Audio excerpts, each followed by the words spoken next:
আবর্তন করছে, অর্থাৎ বৃত্তগতি সম্পন্ন করছে। বৃত্তপথে ঘোরার জন্য বস্তুটার প্রয়োজন হয় অভিকেন্দ্র বল।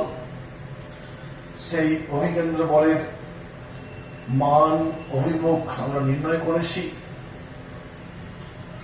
এবং বাস্তব কিছু উদাহরণ দিয়ে দেখিয়েছি কিভাবে অভিকেন্দ্র বল কাজ করছে। আজকে ঠিক ওই রকমই একটা বলের কথা জানবো, সেটার নাম হচ্ছে অপকেন্দ্র বল। অভিকেন্দ্র, এটা অপকেন্দ্র। অপকেন্দ্র বল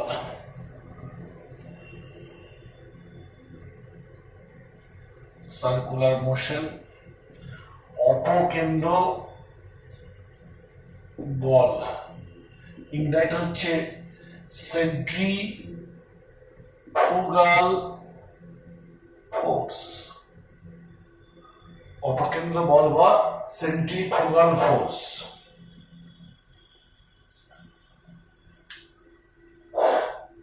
আচ্ছা, এই বলের কথা বলতে গেলে ফার্স্টে একটা ঘটনা বলতে হবে, গল্প।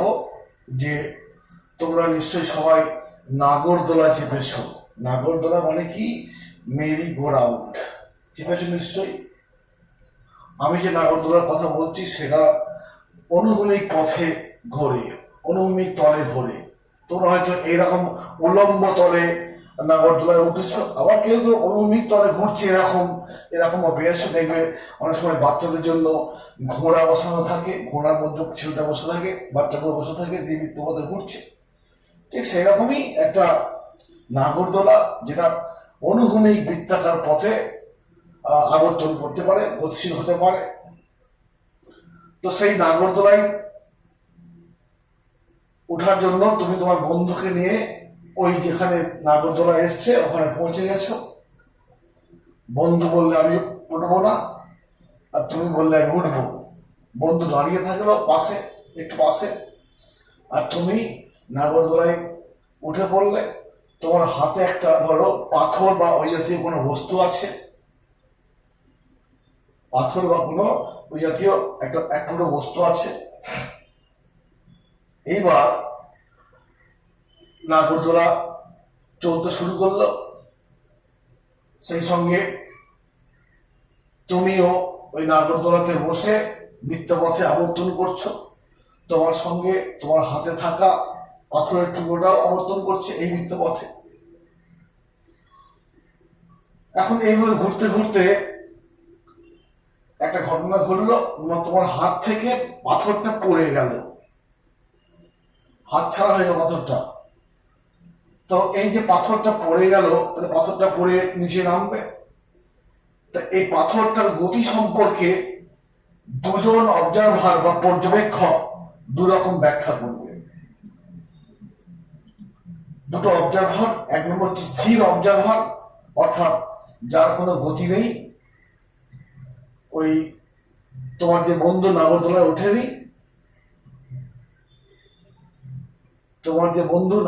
ওঠেনি, সে হচ্ছে পাশে দাঁড়িয়ে আছে, সে হচ্ছে স্থির অবজারভার, পর্যবেক্ষক, স্থির পর্যবেক্ষক। সে দেখছে যে তুমি বৃত্তপথে ঘুরছো, পাথরটাও তোমার সঙ্গে একই কৌণিক বেগ নিয়ে বৃত্তপথে ঘুরছে। যেই মুহূর্তে পাথরটা হাতছাড়া হয়ে যাবে, পাথরটার গতিবেগ ওই বৃত্তপথের স্পর্শক বরাবর। তারপরে সে কি দেখবে? সে বলবে কি পাথরটা ওই স্পর্শক বরাবর চলে গেল, সত্যি চলে যাবে। তার কারণ হিসাবে সে বলবে পাথরটার গতিজাতের কারণে ওই স্পর্শক বরাবর চলে যাচ্ছে। আমি একটা ছবি আঁকছি, বৃত্তপথ, বৃত্ত হয়েছে ঠিক তো? বৃত্তপথ। তো এইটা হচ্ছে কেন্দ্রবিন্দু। বৃত্তপথে ঘুরছো, তোমার বন্ধু হাতে পাথর নিয়ে বৃত্তপথে ঘুরছিল। যখন এইখানে চলে এসছে এই বিন্দুতে, এ বিন্দুতে, তখন পাথরটা তোমার বন্ধুর হাতছাড়া হয়ে গেল এবং পাথরটা কি হবে? এই পথ বরাবর চলে যাচ্ছে, এই পথ বরাবর চলে যাচ্ছে। তোমার যে বন্ধু স্থির হয়ে দাঁড়িয়ে ছিল, সে স্থির অবজারভার, সে বলবে কি, আমার বন্ধুর হাতে পাথরটা ছিল, বন্ধু বৃত্তপথে ঘুরছে, পাথরটা ঘুরছিল, অর্থাৎ বৃত্ত গতি সম্পন্ন করছিল, যে হাতছাড়া হয়ে গেছে, অমনি পাথরটা তার এই বরাবর বেগ ছিল, গতি ছিল, গতিজড়দের কারণে সে এই বরাবর চলে গেল। এটা হচ্ছে তোমার ওই স্থির বন্ধুর অবজারভেশন। 2 নম্বর পর্যবেক্ষণ হচ্ছে তুমি নিজে, অর্থাৎ তুমি নিজে কিরকম অবজারভার, ঘুরন্ত অবজারভার, বৃত্তপথে ঘুরছো এরকম গতিশীল অবজারভার। তুমি কি বলবে? তুমি বলবে যে পাথরটা আমার হাতে আছে, অতএব আমার যে আবর্তন বেগ, পাথরটার আবর্তন বেগ একই, তাই পাথরটাকে আমি স্থির দেখতে পাচ্ছি। এইবার কি হবে না, যখনই হাতছাড়া হয়ে যাবে, তোমার বন্ধু কিন্তু এই নাগরদোলা ধরে এগোতে থাকবে, ধরো এইখানে পৌঁছালো, তোমার বন্ধু নাগরদোলায় বসে আছে, সে দেখবে যে আমি নাগরদোলা দিয়ে এই পথে এখানে পৌঁছালাম, আর পাথরটা প্রকৃতপক্ষে এইখান থেকে সে এইখানে পৌঁছে গেছে, এই বি বিন্দুতে। তোমার এই ঘুরন্ত বন্ধু বা অবজারভার কি বলবে যে আমি এখানে এলাম, পাথরটা এখানে এলো, তাই নিশ্চয়ই পাথরটার উপরে এই বরাবর কোনো একটা বল ক্রিয়া করছে। কোন বরাবর না, পাথরটা প্রকৃতপক্ষে এই পথ ধরে বি বিন্দুতে গেছে গতিজড়দের কারণে, আর ওই ঘুরন্ত অবজারভার বা বন্ধু সে এ বিন্দু থেকে বৃত্তপথে সিতে গেছে। তো এই সি যাওয়ার সময় ওই বন্ধু ভাববে নিশ্চয়ই পাথরটার উপরে এই কেন্দ্র থেকে ব্যাসার্ধ বরাবর বাইরে একটা কোনো বল ক্রিয়া করছে, এবং সে ভাববে পাথরটার গতিপথটা কোন দিকে, এই দিকে। পাথরটা কিন্তু আলটিমেট এখানে পৌঁছেছে, প্রকৃতপক্ষে পৌঁছেছে এই পথ ধরে, আর তার মনে হচ্ছে কোন পথ ধরে, এই পথ ধরে। হলো এই দুটো ঘটনা ব্যাখ্যা দুদিক থেকে এলো। একটা স্থির অবজারভার বললো যে গতিজড়দের কারণে এই বিপথে চলে যাচ্ছে পাথরটা, আর ওই পাথরটার সঙ্গে একই কৌণিক বেগে ঘুরন্ত অবজারভার বলবে কি না, পাথরটার উপরে নিশ্চয়ই কেন্দ্র থেকে ব্যাসার্ধ বরাবর বহির্মুখী কোনো একটা বল ক্রিয়া করছে, আর তার জন্য পাথরটা এই পথে, এই সিবি পথে চলে যাচ্ছে। একটুখানি আর একটু পরের মুহূর্ত ভাবো, যদি ভাবা হয় তবে এইখানে পৌঁছালো, তখন কি হবে, তখন এইখানে পৌঁছাবে, ঠিক এরকম মনে করবে। আরো দিনের পরে মনে হবে দেখ বেশিক্ষণ থাকবে না, কারণ পাথরটা একটা ভর আছে, নিচে পড়ে যাবে, আমি মুহূর্ত কথা বলছি, এরকম ব্যাপারটা আসবে। তো তাহলে কি হলো, পাথরের সঙ্গে সমান কৌণিক বেগে ঘূর্ণায়মান অবজারভার, পাথরের সঙ্গে সমান কৌণিক বেগে ঘূর্ণায়মান অবজারভার পাথরটার ওপরে একটা বল ক্রিয়াশীল বলে মনে করছে, সেই বলটাকে বলা হয় কি, অপকেন্দ্র বল। সেই বলটাকে বলা হয় অপকেন্দ্র বল, অর্থাৎ অপকেন্দ্র বলের অস্তিত্ব টের পাচ্ছে কে, একই কৌণিক বেগে ঘূর্ণায়মান পর্যবেক্ষক ওই পাথরটার উপরে অপকেন্দ্র বলের অস্তিত্ব কথা ব্যাখ্যা দিচ্ছে। কিন্তু স্থির নির্দেশতন্ত্রে, অর্থাৎ স্থির অবজারভার যে স্থির দাঁড়িয়ে ছিল, সে কিন্তু এরকম কোনো বলের অস্তিত্ব পাবে না। সে বলবে কি, গতিচালনের কারণে ওই পথে পাথরটা চলে যাচ্ছে। হলো, অর্থাৎ এই অপকেন্দ্র বলের অস্তিত্ব একমাত্র আছে কি, সমান কৌণিক বেগে ঘুরন্ত নির্দেশতন্ত্রেই এই তোমার অপকেন্দ্র বলের অস্তিত্ব পাওয়া যায়। সেই নির্দেশতন্ত্রের অস্তিত্ব নেই, তাই অপকেন্দ্র বলকে বলা হয় কি, অপকেন্দ্র বল হচ্ছে অলিক বল। অলিক মানে অবাস্তব, অলিক বল পারস্পরিক ক্রিয়া প্রতিক্রিয়া জনিত বল, মানে নিউটনিয়ান ফোর্স। নিউটনের যে ক্রিয়া প্রতিক্রিয়া জনিত বল ছিল, সেই বলটা কিন্তু এই বল নয়। অপকেন্দ্র বল কিন্তু সেই টাইপের বল নয়, তাই এটা কেমন, অলিক বল। এর ইংরেজিটা তোমরা নিউটন সবাই পড়েছো, সিউডো ফোর্স বা অলিক বল বা অবাস্তব বল, যা বলবো, ফিকটিসিয়াস ফোর্স, বিভিন্ন নাম আছে। অলিক বল, অবাস্তব বল, কেন, এই বল অপকেন্দ্র বল একমাত্র ঘুরন্ত নির্দেশতন্ত্রেই আহ, অস্তিত্ব পাওয়া যায় গ্রন্থ নির্দেশতন্ত্রে। স্থির নির্দেশতন্ত্রে এই বলের কোনো তোমার এই বলের কোনো অস্তিত্ব পাওয়া যায় না। তাই এই বল কোনো ক্রিয়া প্রতিক্রিয়া জনিত নিউটনের বল নয়, নিউটন টাইপের বল নয়, নিউটনের সূত্রে যে বলের ব্যাখ্যা করা হয়েছে সেরকম কোনো বল নয়। তাই এই বলটা হচ্ছে কি অলিক বল। সংজ্ঞা কি বলবো, এই গল্পটাকে সংজ্ঞা করে রূপ দিতে হবে। কিরকম সংজ্ঞাটা হবে আমি বলছি, শোনো, বইয়ে আছে, দেখে নেবে। যে কোনো একটা বস্তু যে কৌণিক বেগে বৃত্তপথে আবর্তন করছে, সেই একই কৌণিক বেগে যদি কোনো অবজারভার বা পর্যবেক্ষক আবর্তন করে, তখন সেই পর্যবেক্ষক ওই ঘূর্ণায়মান বস্তুর উপরে কেন্দ্র থেকে ব্যাসার্ধ বরাবর বহির্মুখে একটা বল ক্রিয়াশীল বলে মনে করে। সেই বলকে বলা হয় কি অপকেন্দ্র বল। আবার বলছি, যেটা বললাম যে ওই পাথর আর বন্ধু, মানে বন্ধুরা হচ্ছে অবজারভার, ঘুরন্ত অবজারভার। অর্থাৎ কোন বস্তু, মানে পাথর, এখানে কোন বস্তু যে কৌণিক বেগে বৃত্তপথে আবর্তন করছে, সেই একই কৌণিক বেগে যদি একটা পর্যবেক্ষক আবর্তন করে, তাহলে সেই পর্যবেক্ষক ওই বস্তুটার উপরে কেন্দ্র থেকে ব্যাসার্ধ বরাবর বহির্মুখে একটা বলের অস্তিত্ব পায়। সেই বলকে বলে অপকেন্দ্র বল বা সেন্ট্রিফুগাল ফোর্স। তাহলে আমি বলের দিক পেয়ে গেলাম, বলের অস্তিত্ব কে টের পাচ্ছি, এই বলটা অবাস্তব বল তাও বুঝতে পারলাম। এখন এই বলের মান খুঁজতে হবে। এর পরের বিষয়টা হচ্ছে এই বলের মানটা কত হবে। না, এই বলের মানটা আমি এইভাবে ভাববো, যখন বস্তুটা বৃত্তপথে আবর্তন করছিল, বন্ধু বা ছেলেটা বা লোকটা বৃত্তপথে আবর্তন করছে, ওর হাতে কি আছে, পাথরটা আছে। ও করেছে কি, হাত দিয়ে পাথরটাকে টিপে ধরেছে। এই যে হাত দিয়ে ধরেছে, ঘুরছে, ধরে ঘুরছে, এই যে ধরেছে, এই বলটা কি বল, বাস্তব বল। এখন অপকেন্দ্র বলটা কোন দিকে কাজ করবে, বাইরের দিকে বল কাজ করবে।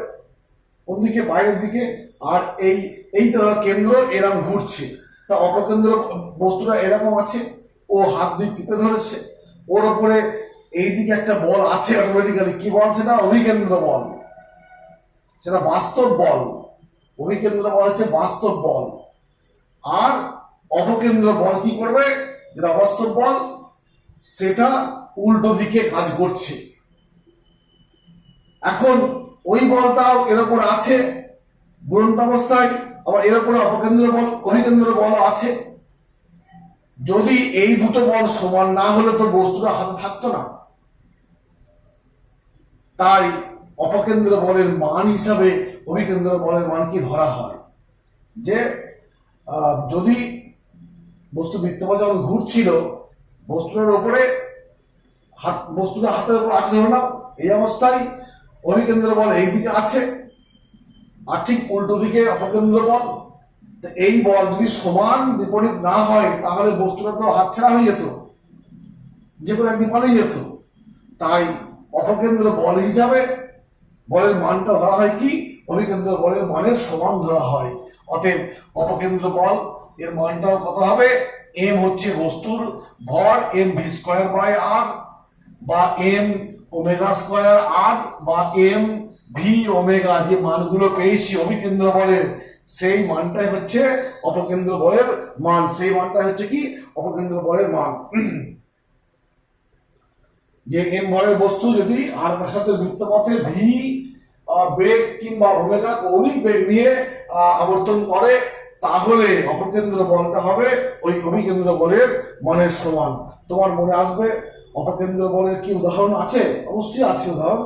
তুমি দেখবে বাসে করে যাচ্ছ, বাসের সিটে বসেছো, দিয়ে ঘুমোচ্ছ হালকা ভাবে, না বসে আছো, ঘুমোনোর দরকার নেই। এই অবস্থায় যদি বাসটা এইরকম টার্ন নেয়, তুমি ধরো ওই বাইরের দিকে জানালার বাসে বসে আছো, তখন দেখবে যখন এরকম টার্ন নিচ্ছে তখন ঠিক মনে হবে যে বাসটা এরকম টার্ন নিচ্ছে আর তোমার শরীরটা জানলা দিয়ে বেরিয়ে যাওয়ার চেষ্টা করছে, অর্থাৎ দেওয়ালে ধাক্কা খাচ্ছি। আর এইদিকে সিটের লোকগুলো করবে কি, বাসের মাঝখানে পড়ে যাওয়ার উপক্রম হবে যদি না ধরে বসে। এই যে বাইরের দিকে বল ক্রিয়াশীল হচ্ছে, এখানে ঘুরন্ত নির্দেশ তন্ত্র কোনটা? ওই বাসটা হচ্ছে ঘুরন্ত নির্দেশ তন্ত্র, আর পাথরটা হচ্ছে তুমি। যখনই বাসটা এখন বৃত্তপথে ঘুরছে, পাথরটা ঘুরছিল, এবার যখন বৃত্তপথে ঘোরার সময় তুমি তো জাস্ট সাপোর্ট সিস্টেম তোমার ঠিক নেই, অতএব কি হবে, তুমি অপকেন্দ্র বল করবে কি, তোমাকে বাইরে বার করতে চেষ্টা করবে। তাই এই সাইডের লোকগুলো ওই জানলায় ধাক্কা খাবে, আর এই দিকের লোকগুলো সিট থেকে বাসের মাঝখানে পড়ে যাওয়ার উপক্রম হবে। এই হচ্ছে অপকেন্দ্র বল একটা। এরকম আরো তোমার উদাহরণ আছে, আমরা দু একটা উদাহরণ ব্যাখ্যা করবো। অপকেন্দ্র বল সম্পর্কিত দু একটা উদাহরণ ব্যাখ্যা করতে হবে। ফার্স্ট উদাহরণ দেখো যে সেন্ট্রিফিউজ। সেন্ট্রিফিউজ কি? সেন্ট্রিফিউজ, প্রথম উদাহরণটা হচ্ছে সেন্ট্রিফিউজ। অপকেন্দ্র বলের মান দিক সব পেয়ে গেছি, এবার একটু জাস্ট দু একটা উদাহরণ নিয়ে আলোচনা করলে হবে। গেল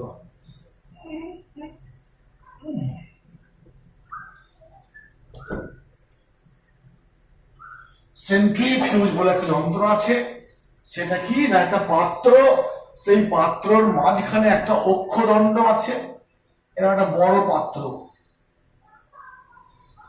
বড় পাত্র, এই পাত্রটা এরকম পাত্র, এর মাঝখানে এই অক্ষদণ্ডটা আছে। এই অক্ষদণ্ডটা মেশিন দিয়ে ঘুরানো হয়, হলো এই পাত্রটা স্থির থাকে আর এই অক্ষটা ঘোরানো হয়। এটা কি বলা হয় কি? সেন্ট্রিফিউজ। সেন্ট্রিফিউজ তো কোথায় দেখেছো না, ওই ওয়াশিং মেশিন আছে, কিংবা দেখবে আমাদের হাতে গড়া সেন্ট্রিফিউজ হয়।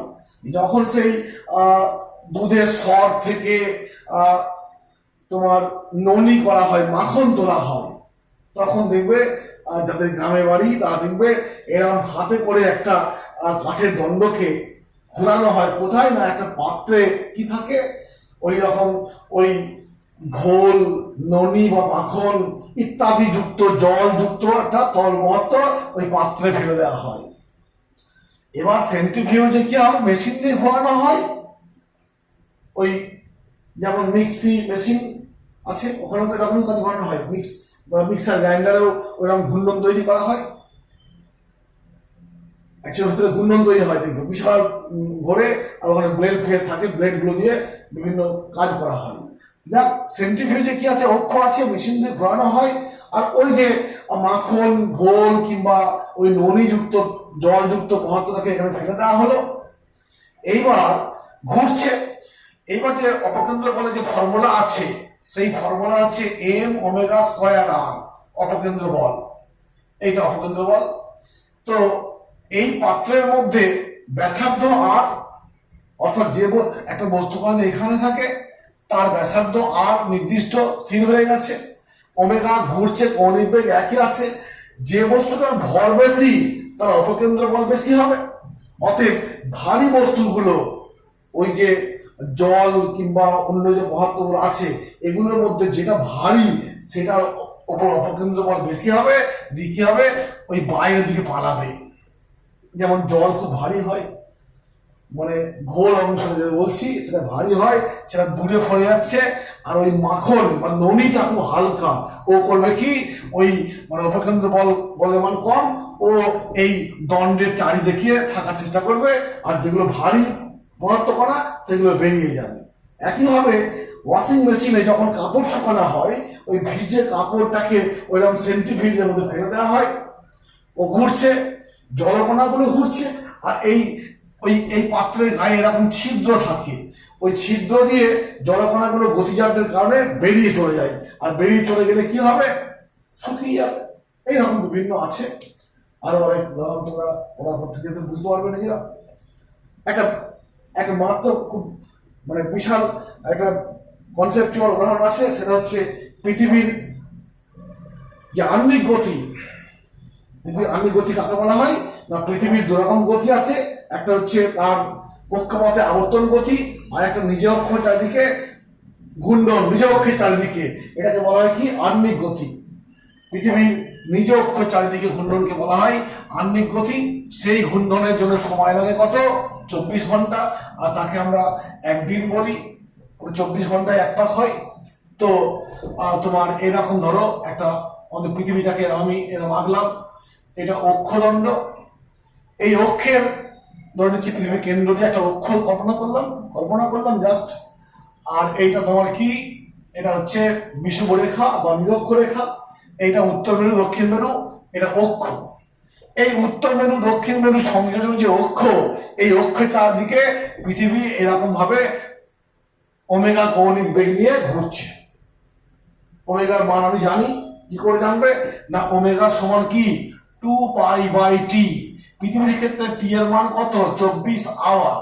অতএব এখানে তুমি বসিয়ে দাও, 24 আওয়ারটাকে সেকেন্ড বানিয়ে বসিয়ে দাও, ওমেগার মান পেয়ে যাবে। অতএব পৃথিবী তার নিজের অক্ষে চারিদিকে যে আবর্তন করছে, তার জন্য সেই গতিটাকে বলে আণবিক গতি। আর এই গতির ফলে কি হচ্ছে, পৃথিবীতে কোনো সময় থেমে নেই। কি হচ্ছে না, আমরা পৃথিবীতে থাকা সমস্ত বস্তুর ওজন তার প্রকৃত ওজনের চেয়ে কিছুটা কমে যাচ্ছে। যদি পৃথিবী স্থির থাকতো তাহলে একটা বস্তুর ওজন এখন যা ওজন তার চেয়ে বেশি হতো। অর্থাৎ পৃথিবীর আণবিক গতির জন্য বস্তুর ওজন হ্রাস।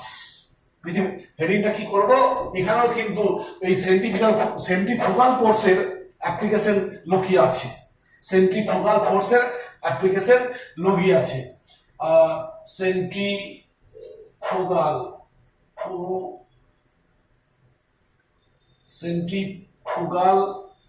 ফোর্স এক্সাম্পল ধরে নাও, বা অ্যাপ্লিকেশন।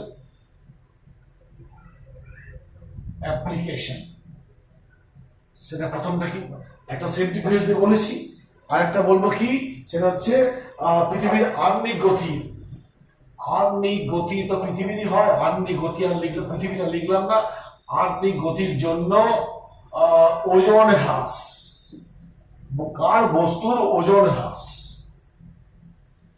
কি বললাম যে অপকেন্দ্র বল থাকে বলে পৃথিবীর থাকা সমস্ত বস্তুর কিছুটা ওজন হ্রাস হয়ে যায়। যদি পৃথিবীর গতি ওই আণবিক গতি না থাকতো তাহলে অপকেন্দ্র বলের ব্যাপার আসতো না এবং আমরা আরো ভারী হয়ে পড়তাম।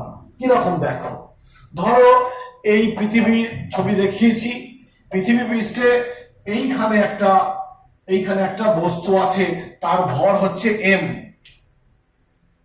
শুনে নাও, বইয়ে সবই আছে, ক্যালকুলেশনে বুঝে নাও। m ভরের একটা বস্তু আছে এইখানে। এইটা হচ্ছে পৃথিবীর ব্যাসার্ধ, এটাও ব্যাসার্ধ, সরি এটাও আর যাই হোক। তো এই যে নিরক্ষরেখা, এর সঙ্গে এই কোণটাকে বলা হয় অক্ষাংশ বলা হয়। এই কোণটাকে বলা হয় অক্ষাংশ বা অক্ষরেখা, দ্রাঘিমা রেখা পড়েছ। এই নিরক্ষরেখার সঙ্গে এই বস্তু সংযোগ রেখা বৃত্তের কেন্দ্রে যে কোণ সৃষ্টি করছে তাকে বলা হয় অক্ষাংশ বলা হয়। তো m ভরের বস্তু এটা আর এই যে এটা অক্ষটা দিয়ে ঘুরছে, তাহলে এই mটাও এরকম ঘুরবে। অর্থাৎ mটার ঘূর্ণনের ব্যাসার্ধ কত, r। বড় আরটা কি, পৃথিবীর নিজের ব্যাসার্ধ, আরটা হচ্ছে পৃথিবীর ব্যাস, পৃথিবীর ব্যাসার্ধ। এখানে স্মল আরটা হচ্ছে এই যে ঘূর্ণনটা হবে এই অংশটার, দেখো এতে এই পথে ঘুরবে, এই পথে এরকম করে ঘুরবে, মানে বস্তু ঘুরছে মানে কি এই কোণাটাও এরকম একটা বৃত্তপথে ঘুরবে, তার ব্যাসার্ধ। আর হচ্ছে m কণার ঘূর্ণনের ব্যাসার্ধ, m কণার ঘূর্ণনের ব্যাসার্ধ। এখন বস্তুটার ভর যেহেতু m ভরের বস্তুর ওপর অভিকর্ষ বল বা ওজন কত হবে, mg। এম ভরের বস্তুর ওপর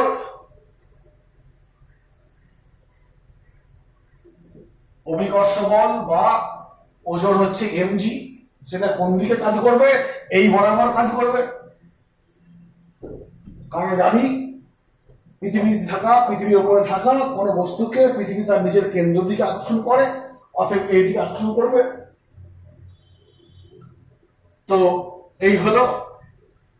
এখন এই বস্তুটা বৃত্তপথে ঘুরছে, তাহলে এই বরাবর একটা বল থাকবে, সেই বলটা কি বলা হয়? এই যে বৃত্তপথে ঘুরছে, এটা ওর বৃত্ত, এটা ওর বৃত্তপথ। বৃত্তপথ যখন ঘুরছে ব্যাসার্ধ বরাবর, এইটা হচ্ছে ঘূর্ণনের কেন্দ্র। ঘূর্ণনের এই বরাবর একটা বল কাজ করবে, সেটা কি? এম ওমেগা স্কয়ার আর। ওমেগাটা কি? ওমেগা হচ্ছে পৃথিবীর কৌণিক বেগ। পৃথিবীর কৌণিক বেগ যদি যা হবে, পৃথিবীতে থাকা সব বস্তুরই কৌণিক বেগ একই হবে। কৌণিক বেগ, পৃথিবীর কৌণিক বেগ যা হবে, পৃথিবী পৃষ্ঠে থাকা সব বস্তুর কৌণিক বেগ একই হবে, এটা আমরা আগেই পড়েছি। অতএব এইটা হচ্ছে এম ওমেগা স্কয়ার আর। আমি এই রেখাটাকে বাড়িয়ে দিলাম, তাহলে এইটার এই বরাবর একটা উপাংশ পাবো। এই কোণটা থিটা, মানে এই কোণটাও থিটা হবে। আর এই বরাবর কত হবে? M omega square r cos theta. ঠিক কিনা বলো? এই অপকেন্দ্র বলের এই বরাবর উপাংশ পাবে এইটা। তো অভিকর্ষ বল এই বল দিয়ে কাজ করছে, আর অপকেন্দ্র বলের এই বরাবর একটা উপাংশ কাজ করছে। তাহলে একে যে বলে টানতো, এ থাকার জন্য বলের মানটা কি হচ্ছে? কমে যাচ্ছে, অর্থাৎ ওজনের হ্রাস ঘটছে। কত? এইটা হচ্ছে ওজন হতো স্থির থাকতে পারে। অতএব কি হবে? আণবিক গতির জন্য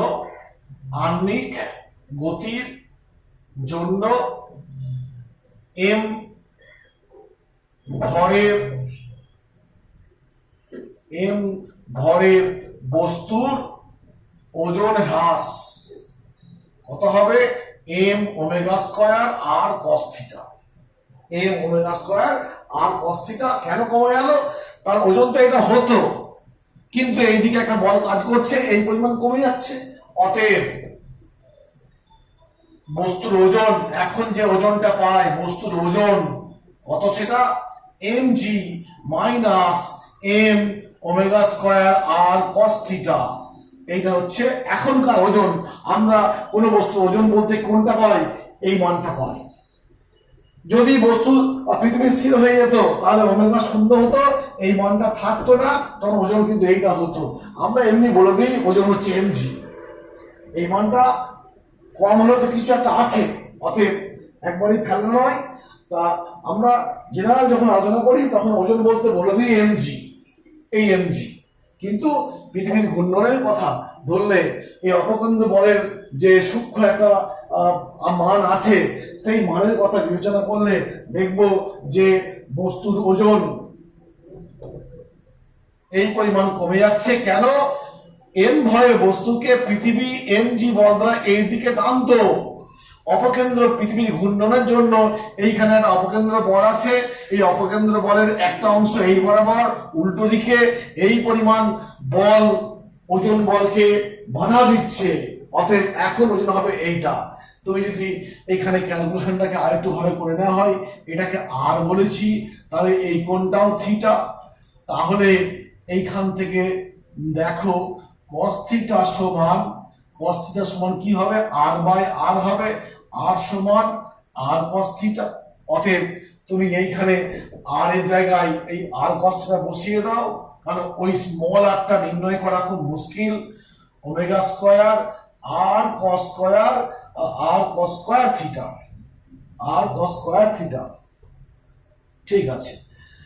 এবার দেখো এম আমি জানি, জি এর মান জানি, ওমেগার মান জানি, পৃথিবীর ব্যাসার্ধ জানি 6400 কিলোমিটার মোটামুটি ধরে নেওয়া হয় পৃথিবীকে গোল ধরে।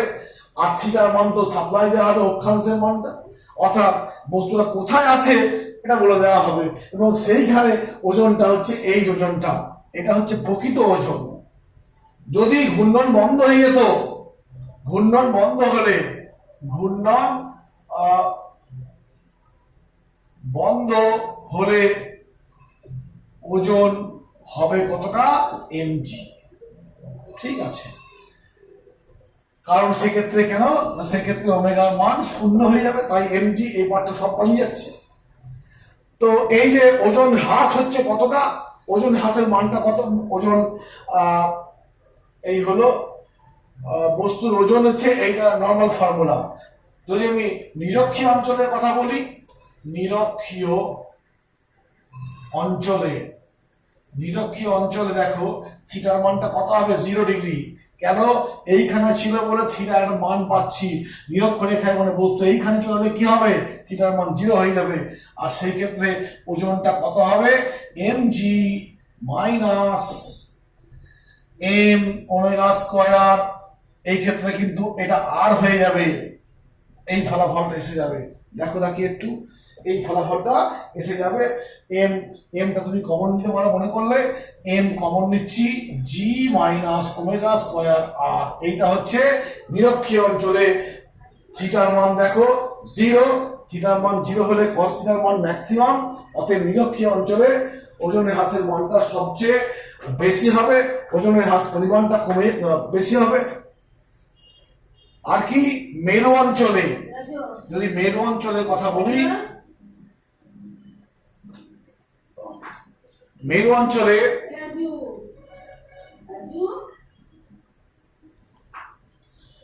অঞ্চলে থিটার মানটা হবে 90। অতএব সেক্ষেত্রে ওজনটা দেখো হবে শুধুমাত্র mg থাকবে, ওজনের কোনো পরিবর্তন হবে না। অতএব যত আমি মেরু অঞ্চল থেকে নিরক্ষীয় অঞ্চলের দিকে আসবো, বস্তুর ওজন কি হবে, হ্রাসের পরিমাণ বাড়বে। আর মেরু অঞ্চলে ওজনের কোনো হ্রাস হবে না, কেন থিটার মান 90, থিটার মান 90 হলে cos 90 0, ওজনের কোনো হ্রাস ঘটবে না। এই যে ওজন হ্রাস বলেছি, এখানে cos 90 হয়ে গেলে ওজনের হ্রাস হবে না। এই হলো নিরক্ষীয় অঞ্চল আগ্নিগতির কারণে বস্তুর ওজন হ্রাসের কারণটা আমরা দেখলাম। তোমরা একটু ঘুরিয়ে আবার দেখে দেবে বারবার, যদি বুঝতে অসুবিধা হয় ক্লিয়ার হয়ে যাবে। আর একটু ছোট্ট ব্যাখ্যা করব, সেটা হচ্ছে আমরা বলি না যে পৃথিবী কমলা লেবুর মতো, অর্থাৎ উত্তর দক্ষিণ একটু চাপা, মাঝখানটা নিরক্ষীয় অঞ্চলটা একটু স্ফীত। আমরা একটু ছবিটা আঁকলে জিনিসটা আরো ক্লিয়ার হবে।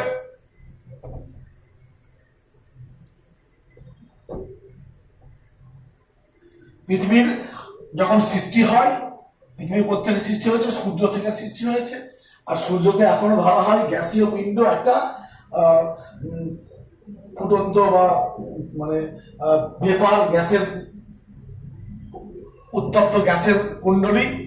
তো যখন পৃথিবী সূর্য থেকে বেরিয়ে আসে তখন গ্যাসীয় আকার অবস্থায় ছিল এবং তাপমাত্রা খুব বেশি, আস্তে তাপ ছেড়ে দিয়েছে, দিয়ে তরল হয়েছে, এখন কঠিন হয়ে গেছে। তো ও তো ঘুরছে, সৃষ্টির সময় থেকে ঘুরছে। যখন ঘুরছিল শুরুতে দেখো গোলাকার বস্তু হয়ে বেরিয়েছিল, ঘূর্ণনের সময় ওই গ্যাসীয় পিণ্ড থেকে লিকুইড যখন হয়েছে, এই ঘূর্ণনের সময় আমরা তো এক্ষুনি দেখলাম যে এই নিরক্ষীয় অঞ্চলে ওই অপকেন্দ্র বলের মানটা সবচেয়ে বেশি। কেন, এম ওমেগা স্কয়ার আর। তো যত তুমি উপর দিকে যাবে এই আর এর মান কমতে থাকবে, কারণ এইখান থেকে এটা আর, এটা এবার যদি এইখানে থাকে তখন দেখো এটা স্মল আর, এবং এখানে এই এটা হয়। অর্থাৎ কেন্দ্রতে নিরক্ষীয় অঞ্চলে আর এর মানটা সবচেয়ে বেশি, অপকেন্দ্র বলের মানটা বেশি। তার ফলে সৃষ্টির প্রথম দিকে এই নিরক্ষীয় অঞ্চলের দিকে যেগুলো ছিল, নিরক্ষীয় অঞ্চলের দিকে থাকা বস্তুগুলো অপকেন্দ্র বলের জন্য এই যে অক্ষ, এই অক্ষ থেকে দূরে সরে গেছে, দূরে সরে যাওয়ার জন্য মাঝখানটা স্ফীত হয়ে গেছে। আবার এই ভিতরের অংশে বস্তুগুলোর মধ্যে সেই কোহেসিভ ফোর্স বা সংশক্তি বল থাকে, এ পালিয়ে যাচ্ছে অপকেন্দ্র বলের কারণে। আর এই অংশটা কি হয়েছে, সেই বলের আকর্ষণে সংকুচিত হয়েছে। এর ফলে কি হয়েছে, পৃথিবীর ওপর নিচেটা একটু চাপা হয়ে গেছে আর বাইরেটা স্ফীত হয়ে গেছে, যে আকারটা আলটিমেট পেয়েছে কি না, কমলা লেবুর মতো আকার পেয়েছে। বলে জিনিসটা উত্তর, এটাও কিন্তু অপকেন্দ্র বলের ফলই হয়। এই হলো আমরা অপকেন্দ্র বল কাকে বলে, অপকেন্দ্র বলের দু একটা প্রয়োগ দেখালাম গাণিতিক বিশ্লেষণের মাধ্যমে। এই হলো মোটামুটি আজকে আমরা এখানে শেষ করব। আমাদের এই বৃত্তীয় গতি চ্যাপ্টারের মোটামুটি থিওরিমূলক আলোচনা শেষ হয়ে গেছে। দেখবো যদি প্রয়োজন হয় অন্য একটা ক্লাসে আমরা নিউমেরিক্যালস কিছু করে দেবো, দিয়ে এই চ্যাপ্টার শেষ করবো। আজকে এখানেই থাক।